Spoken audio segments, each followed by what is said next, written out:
good to see everybody this morning.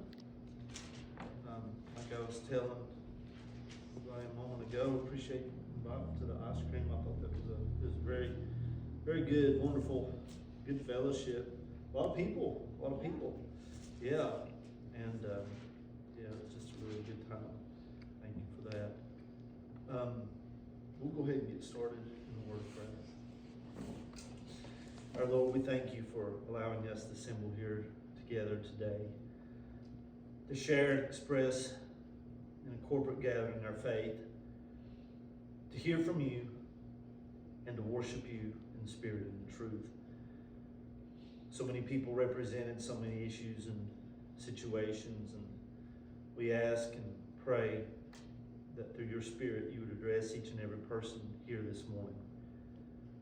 That you give them strength, that you lift up the feeble hands, strengthen the weak knees.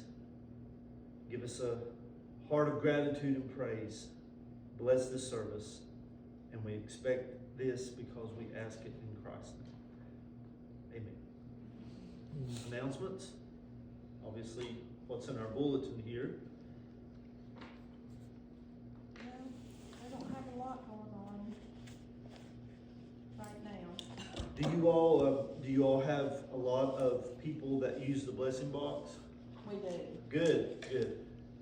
You know, I told you that I saw that, and I'm like, yeah, we really need to do that. So we've been having a lot of people use ours as well. Yeah, It's something, isn't it? it is. It's hard times out, so that's good. Yeah. Pray the Lord continue to bless you all of that.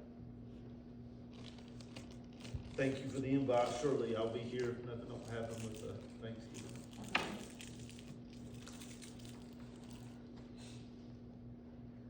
Well, we'll go ahead. Any birthdays? All right. We'll go ahead with the affirmation of faith.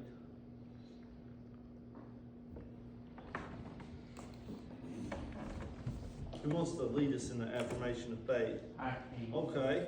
I believe in God the Father Almighty, maker of heaven and earth, and in Jesus Christ, his only Son, our Lord, who was conceived by the Holy Spirit, born of the Virgin Mary, suffered under Pontius Pilate, was crucified, dead, and buried. The third day he arose from the dead. He ascended into heaven and sat at the right hand of God the Father Almighty. From thence he shall come to judge the quick and the dead. I believe in the Holy Spirit, the Holy Catholic Church, the communion of saints, the forgiveness of sins, the resurrection of the body, and the life everlasting. Amen.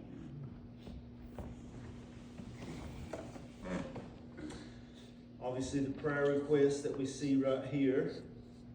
Anybody else have prayer requests or praise reports?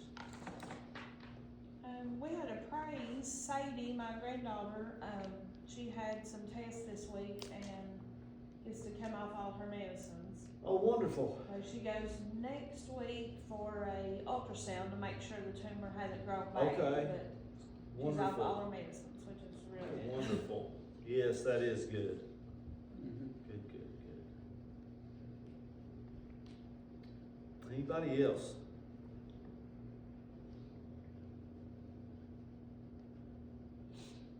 Okay, well, I have prayer over our offering and then we'll take our offering. Lord, we ask that you would bless the offering just as Christ lifted up the loaves and the fishes, and he gave thanks and he blessed. You multiplied for your kingdom, for the good of the people, for your glory. We ask the same here today, that you would bless the offering, bless the people as they give, multiply it for your good and glory. We ask this in Christ's name. Amen.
Anybody have a hymn, particular hymn they'd like to sing? I don't believe I can play it. I might be able to play it. If not, I'll just sing one of my songs.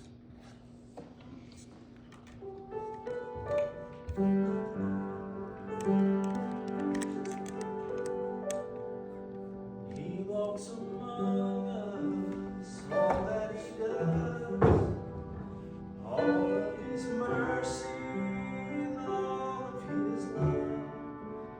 The pen of the writer who write every day, even the word could never contain just how we've been blessed. I have been blessed, God's so good to me. Precious are his thoughts of you and me. The way I could count them, there's not enough time. So I'll just thank him for being so kind. God has been good, so good. I have been blessed. I warmth in the winter, flowers in spring, the laughter of summer, the changing of leaves, food on my table, good place to sleep, clothes on my back, and shoes on my feet. I have been blessed. I have been blessed. God's so good to me. Precious are his thoughts of you and me. The way I could count them, there's not enough time. So I'll just thank him for being so kind. God has been good, so good. I have been blessed. I have been blessed. God's so good to me. Precious are his thoughts of you and me. The way I could count them, there's not enough time. So I'll just thank him for being so kind. God has been good, so good. I have been blessed. Yes, God has been good, so good. I have been blessed.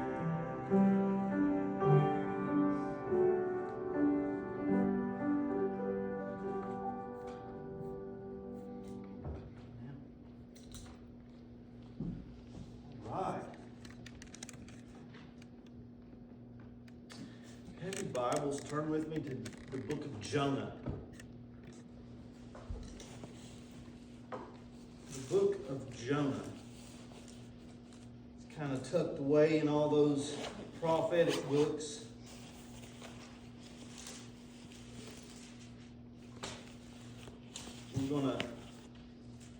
We're gonna spend our time in Jonah chapter 4.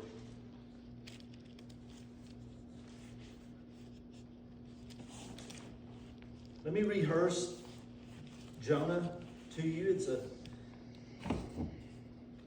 pretty easy story to remember.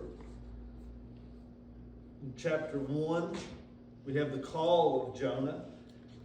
Jonah received a word from the Lord to go and preach in the city of Nineveh. Nineveh was part of the Assyrian Empire, an evil place. They did a lot of evil things in the sight of the Lord. There was not a lot of justice, a lot of immorality, a lot of treachery, a lot of cruelty in the city. So Jonah received the word from the Lord to go and preach to the city, preach repentance, or you're going to be destroyed in 40 days.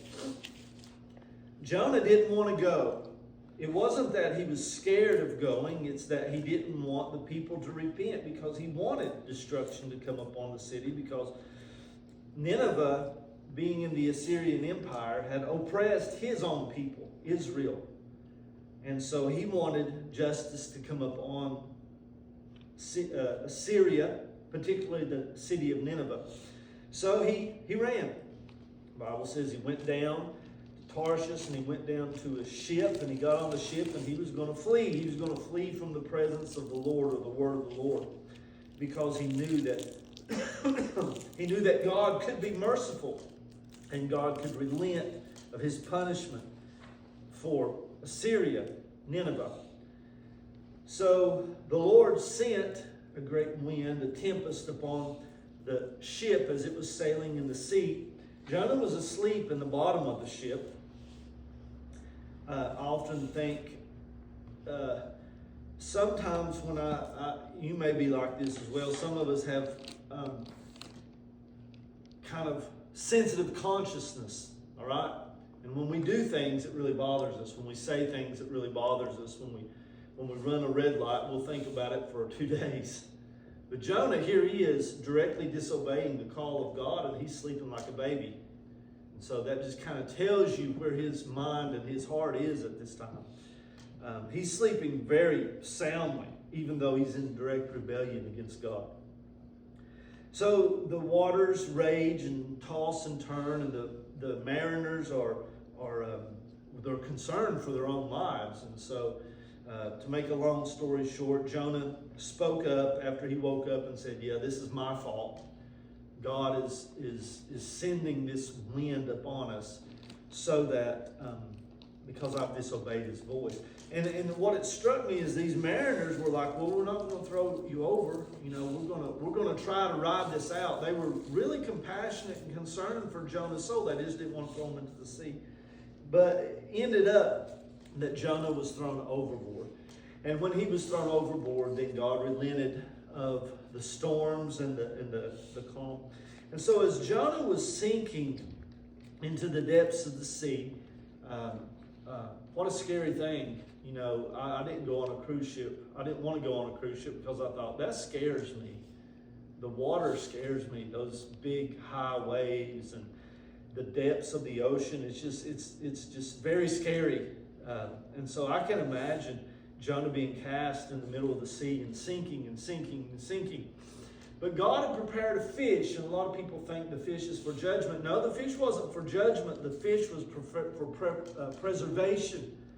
God preserved Jonah by sending a great fish.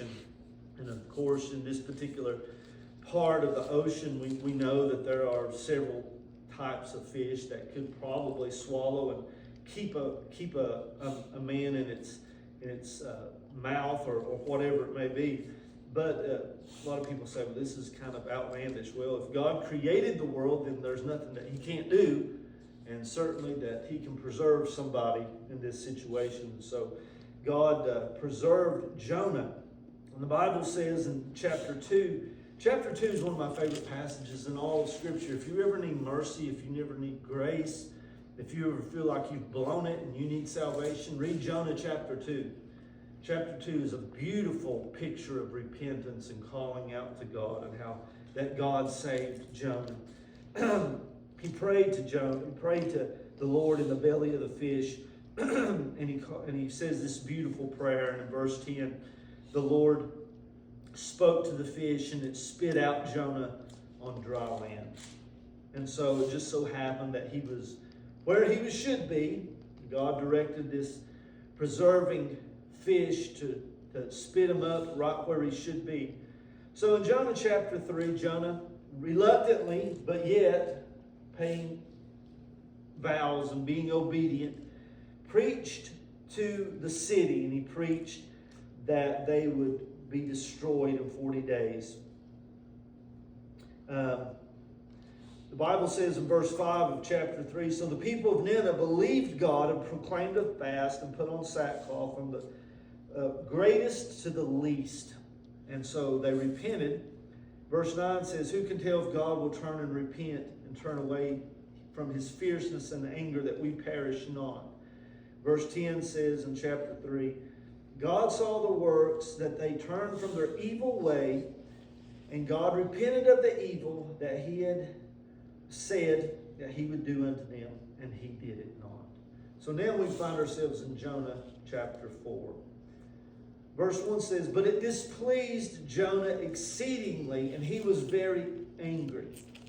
He prayed unto the Lord and said, I pray thee, O Lord, was not this my saying when I was yet in my country?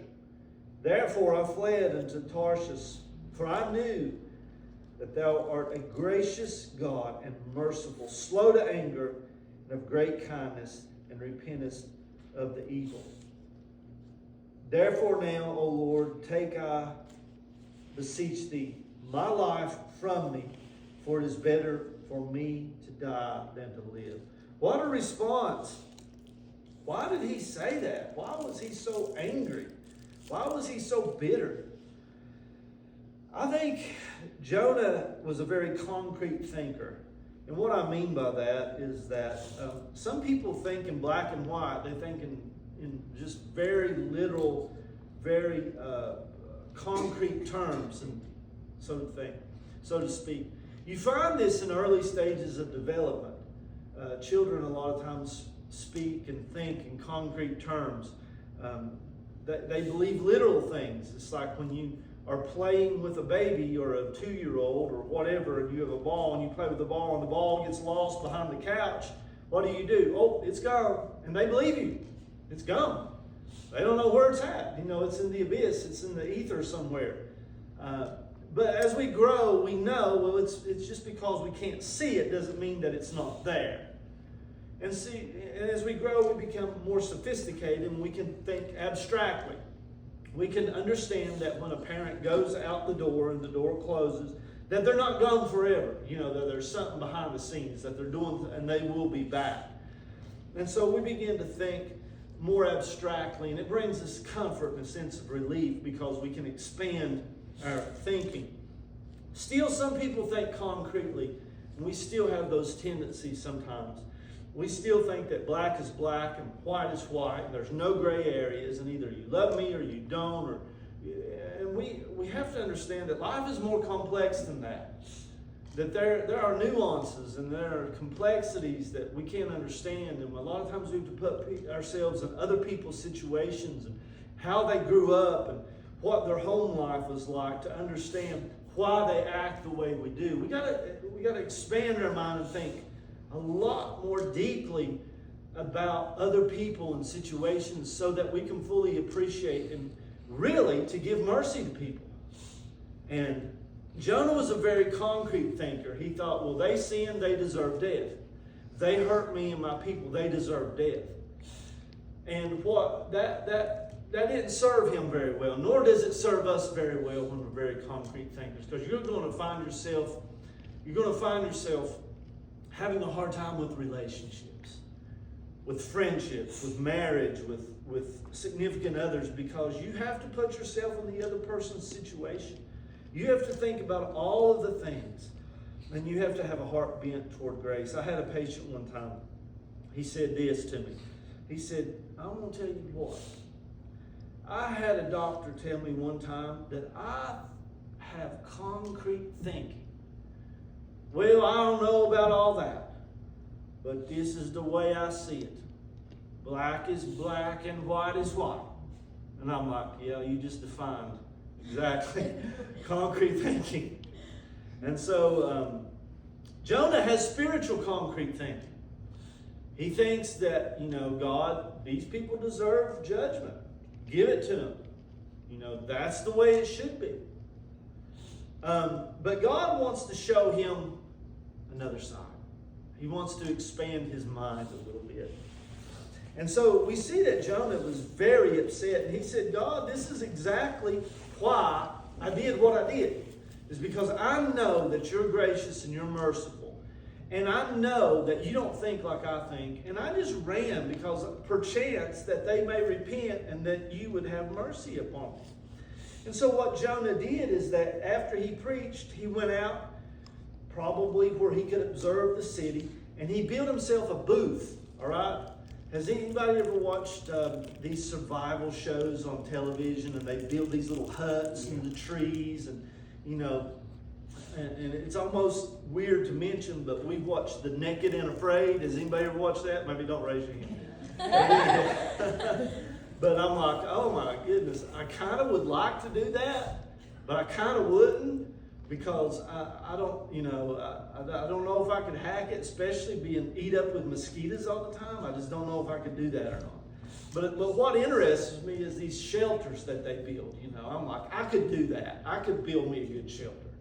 But they would, you know, put sticks and put leaves and all these things, and you know, you see the rain come and they're soaking wet and they're freezing, and I'm like, that's the first thing I would do is build me a good shelter. I mean, no doubt about it. And so I picture Jonah doing this, because see, he went out and he probably went up on a hillside someplace where he could see the city, and he built a booth.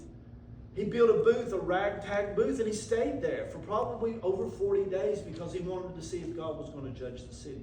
So not only, you know, it wasn't a week, 14 days, 21 days, it was 40 days that he was here. And he was exposed to the elements, he was exposed to heat, he was exposed to rain, he was exposed to cold. Now, let me ask you this, and you don't have to nod, amen, poke your neighbor or anything.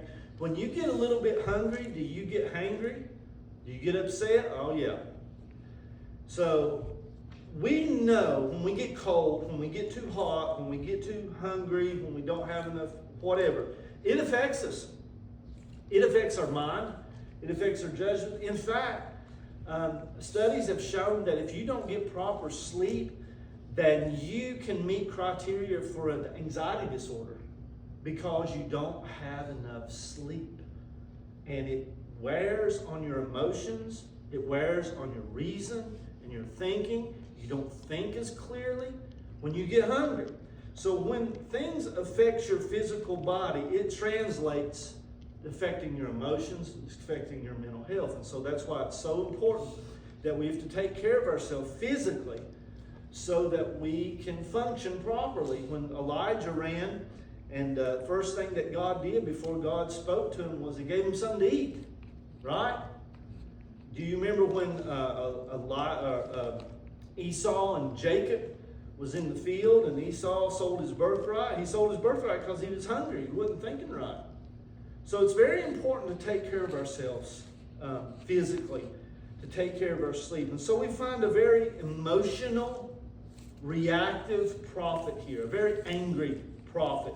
And he was very angry at God. He was very concrete in his thinking. He was a very stubborn prophet. Verse 3 says, therefore, take my life from me. It's better me to die than to live. A lot of times we speak out in emotion. We speak catastrophically. One extreme to the other extreme. Well, I'm just gonna give up. You know, and so we're not thinking properly. He was not thinking properly. He was not thinking reasonably. And most of all, he wasn't thinking spiritually. He was thinking very fleshly and emotionally. Verse 4 said, the Lord said, is it doing you good to be angry? Is this really the best approach? Is this really how you want to approach this? So Jonah went out of the city. He sat on the east side of the city. He made him a booth, just like I said. He sat under it in the shadows till he might see what would become of the city. Verse 6, and the Lord prepared a gourd and made it to come up over Jonah, that it might be a shadow over his head, to deliver him from his grief. So Jonah was exceeding glad of the gourd. So what had happened is, as he was sitting in his booth and he was exposed to the elements and he was suffering,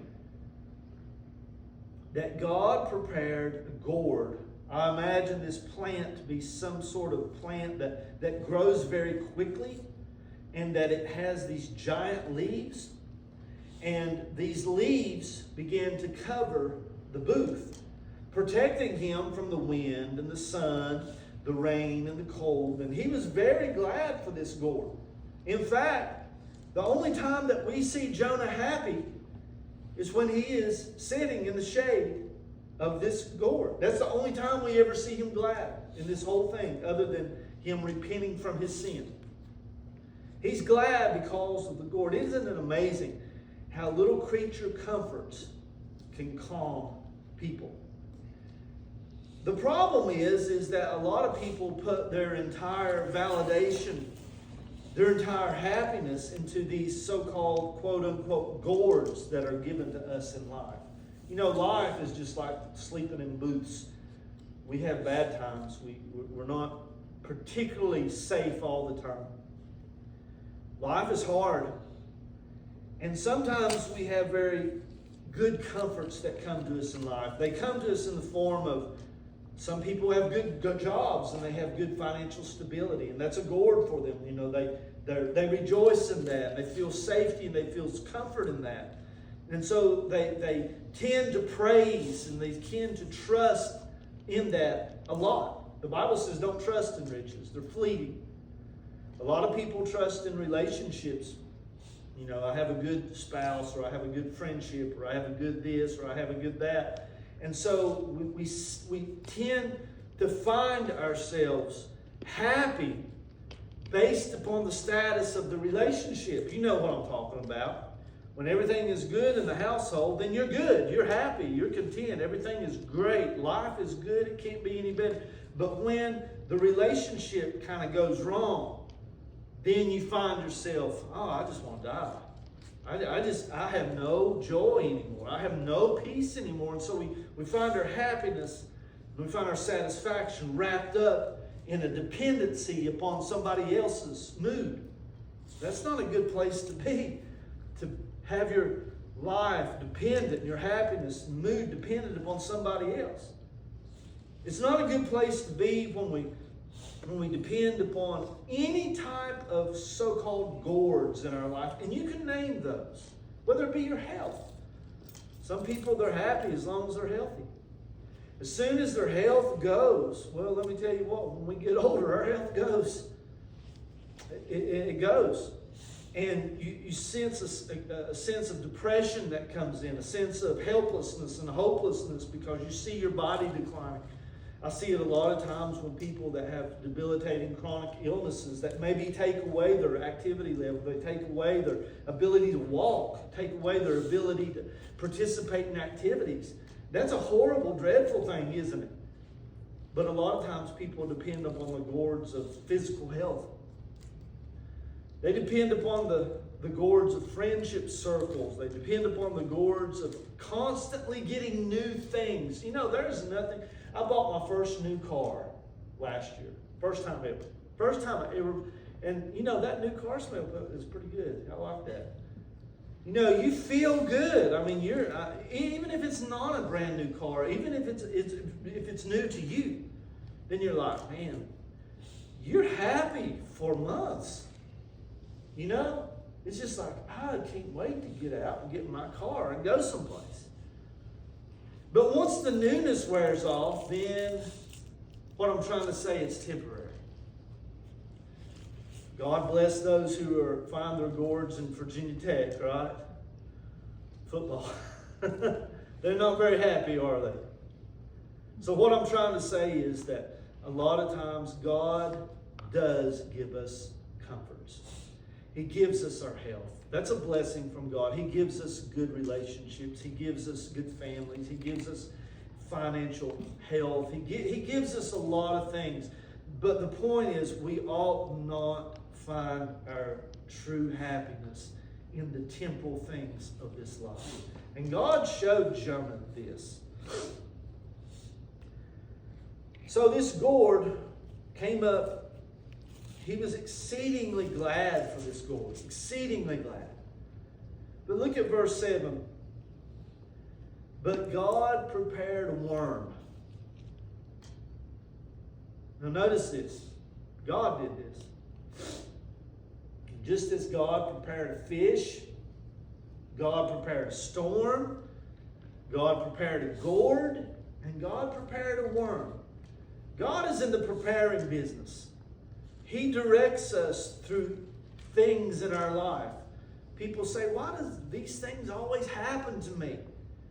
My response inwardly is, God prepares all of these things to happen to us, to teach us, to direct us, to lead us, to guide us. God prepared the storm so that the people would throw Jonah off of the ship. God prepared a fish so that Jonah would repent, and the fish would bring him to the shores of Nineveh. God prepared a gourd to give him a little bit of respite and comfort, and to be able to teach him a lesson. God prepared this worm. And God prepared a worm when the morning rose the next day, and it smote the gourd that it withered. Isn't that interesting? That God took away his comfort. God took away his source of praise and joy as a divine action to teach him a lesson. Now, when I was reading this, I got to thinking to myself, what kind of worm has God prepared in my life? What kind of worms have I experienced in my life? I've had situations in my life to where I've found great peace, and I found contentment, and I found rest. And then I've had worms come in and eat away, eat away at that contentment and rest. And I'll be honest with you, I felt like I'm mad. I'm just really upset with this situation. I'm really upset with these worms. Why can't they just leave? Why can't, the anxiety leave? Why can't the depression? Why can't this and that and the other? Why can't the aggravation? Why can't this person just do what they're supposed to do and leave me alone? Anybody ever felt like that? So God prepared this worm, and I think that we find this all throughout Scripture. I think about Paul, when Paul had all of these wonderful, great, and high revelations, and he wrote, 2/3 of the New Testament? He wrote so many books. He preached in so many places. And then there in the book of Corinthians, Paul kind of gives a personal testimony, and he says, there was given to me a thorn in the flesh. We don't know what the thorn is. Some people think it was his eyesight. Some people think that he was almost blind, that he contracted a disease, and that's why I think it was in the last part of the book of Galatians, Paul said, do you see what a big letter I've written to you? And he probably wasn't talking about how long the book was, because Galatians is not a long book. He was probably talking about that he wrote it really big because he can't see. And he used people that wrote it down for him. So we don't know. We don't know what Paul's thorn in the flesh was. But nonetheless, it bothered him. This thorn in the flesh was a worm. It was something that nagged at him, that ate at him all the time. And he sought God. He said, God, take this away from me. He didn't beseech God one time. He did it 3 times in earnest prayer. And we're talking about the prayer of an apostle that raised people from the dead, that healed people, prayers that shook jail cells. But yet God responded to his prayer and said, I'm not going to take this away from you. This is something that you need in your life so that you don't depend upon your own abilities. You don't depend upon your gourds, in other words. But your dependence is upon me and my will for your life. So the same concept here. God prepared a worm and ate the gourd. The gourd withered away. But notice what else God did. And it came to pass in verse 8, when the sun did arise, that God prepared a vehement east wind, and the sun beat upon the head of Jonah. So God prepared another thing. Like I said, God is in the preparing business. He prepared the worm. Then he prepared a wind to intensify the prophet's struggles and the prophet's discontentment. He was already discontent. This guy was a complainer. If anybody knows anything about complainers, is that they will find something to complain about. Well, God gave him something here. And so this east wind and this sun beat upon him, that he fainted, and he wished in himself to die. Here he goes again. He wished in himself to die, and he says, it's better for me to die than to live. And God said to Jonah, do you well to be angry for the gourd? And he said, I do well to be angry, even unto death. He doubled down. God asked him a question, a legitimate question. This is the lesson. This is the lesson he brought him to. Why are you angry? Is it doing you well to be angry for the gourd that brought you contentment? And I think about that in my life. Is it benefiting me to be mad and to complain about the situations that I have? Jonah said, yeah, it is doing me well, and I'll double down even to my death. Then the Lord said, you had pity on the gourd, for the which you did not labor, neither you made it grow, which came up in a night and perished in a night. And should I not spare Nineveh, that great city, wherein there are more than 60,000 persons that cannot discern between the right hand and their left, and also much cattle? And then the book ends pretty abruptly. So what is God saying here? God is saying here, He's saying that you had compassion and empathy and emotional investment in these temporal things in life, like this gourd. This gourd's life is fleeting. It's a vegetable. It's the least of all of the creations. It comes up at night and then it goes away. It goes away by natural means. But yet you had more compassion and empathy, and you had more emotional investment in this gourd that will come and go than you did for 120,000 children. That's what he's saying there in verse 11. 120,000 children and beasts of the field. He says this, he said, you didn't even labor for the gourd. I labored for it. God labored for this plant that sprung up to give him rest. God labored for years and years and years for this city. He labored for the beasts. He is the one that plants. He is the one that gives life. He is the one that sustains. He's the one that feeds the ravens. He's the one that makes sure that the cattle have enough grass on the hillside. He's the one that makes sure that the children are taken care of. He's the one that supplies the sun and the rain and the shelter and the food for all of these people. So God nourished, He cherished, He labored, He worked. Even this evil city, He worked and He brought them up. And He said, but Jonah, you have more compassion and empathy on this gourd than you do for this city, for my mercy. Now, what's interesting is that God not only has compassion for these children, but He has compassion for the animals. And He said, even the animals I have compassion for. So we know that Nineveh eventually was destroyed because it was wicked. But do you know how long it took? Do you know how long that God withheld His judgment from Nineveh because of this act of repentance? It was almost 200 years. Think about that. Think about the children. Let's say they were just 10 years and younger. God spared their entire lives. Not only their lives, the lives of their children, and possibly the lives of their grandchildren. Isn't that amazing what mercy that is? America is 200 and almost 50 years old. God spared this city almost the age of our country because of their repentance and His mercy. That blows my mind.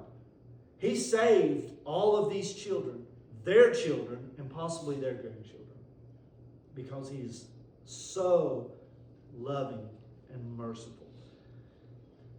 Jonah was more concerned with the plant than he was understanding and rejoicing in the gracious mercy of God. He was concrete. He couldn't think about it. He couldn't think about the scope of God's love and God's mercy and God's grace.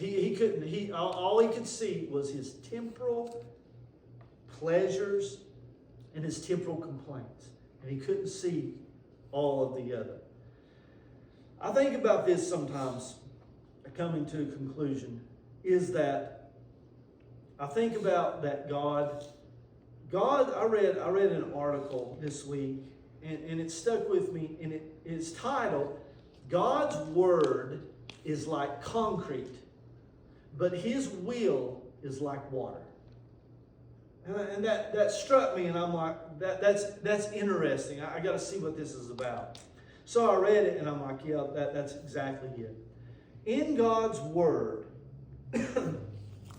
He says that a people like this should die. That's what He says.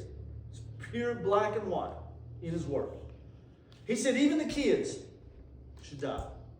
And that seems harsh, doesn't it?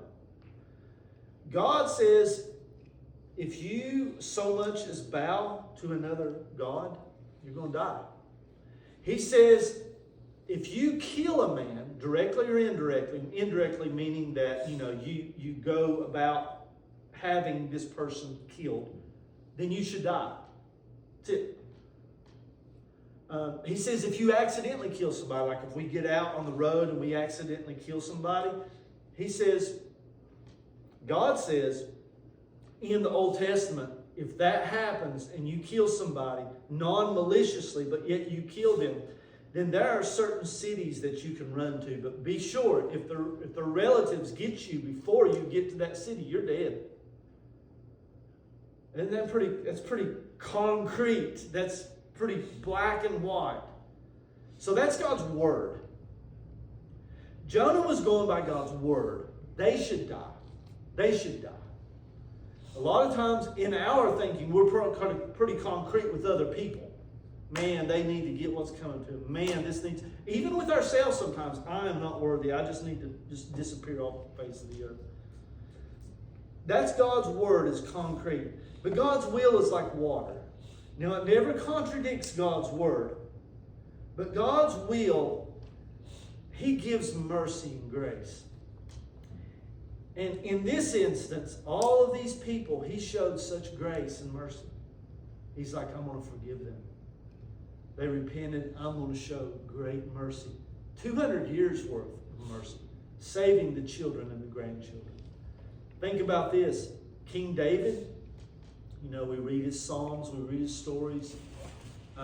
He deserved to die for what he did. If you're not familiar with King David was a very passionate man for God. He wrote the Psalm, the Lord is my shepherd, I shall not want. He leadeth me beside still waters. All of those wonderful Psalms. He was called the sweet psalmist of Israel. God chose him. God anointed him as king. God said, I love you so much, David. You're the apple of my eye. He said, David, I'm going to raise up a seed from your line that will save the world. He loved David. David loved God. But David committed a horrible sin. He committed several sins. But he committed a sin in that he had an adulterous relationship with a woman who was not his wife. And he had her husband killed.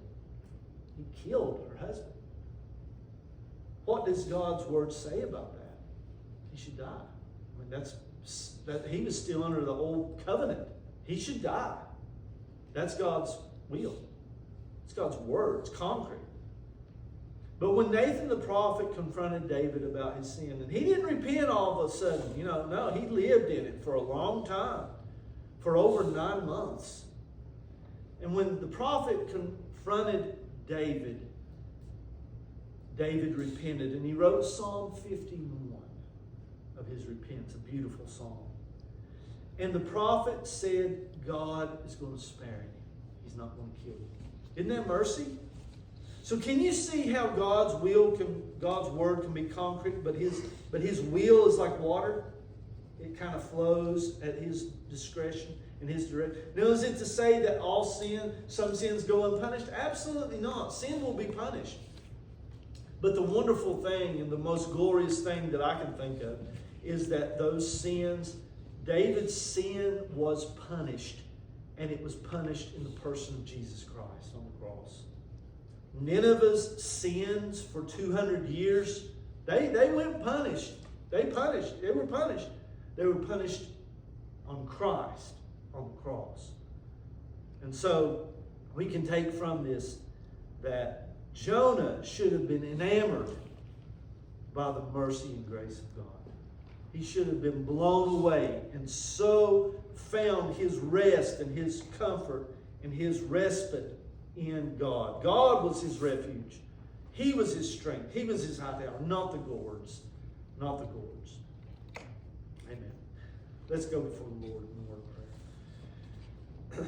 Our Lord, we pray today that your word would comfort us, give us perspective concerning your will, your love, your grace, your mercy in our life. That we would take from this that you are such a merciful, loving God. You anoint our head with oil and our cup runs over. Let us rejoice in that, hope in that, feel secure in that. Let us make you and in your character, in your person, the bedrock, the foundation of our life, not the gourds that temporarily spring up, but Lord, in you, in the cleft of the rock of ages, place us and let us be secure. Thank you, Lord, for this. We ask this in Christ's name. Amen. I think you all want to sing Amazing Grace? Where's it at in the book?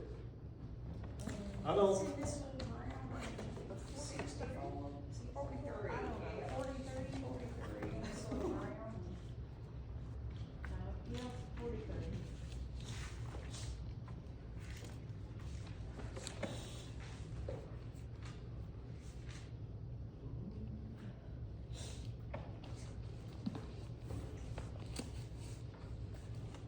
You all 1, 2, and 4. Is that good?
Beautiful.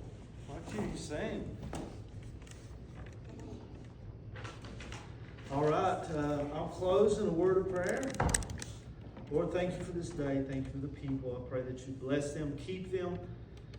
Let them, as they go their way, may your mercy and grace be upon them. We thank you and ask this in Christ's name. Amen. Amen.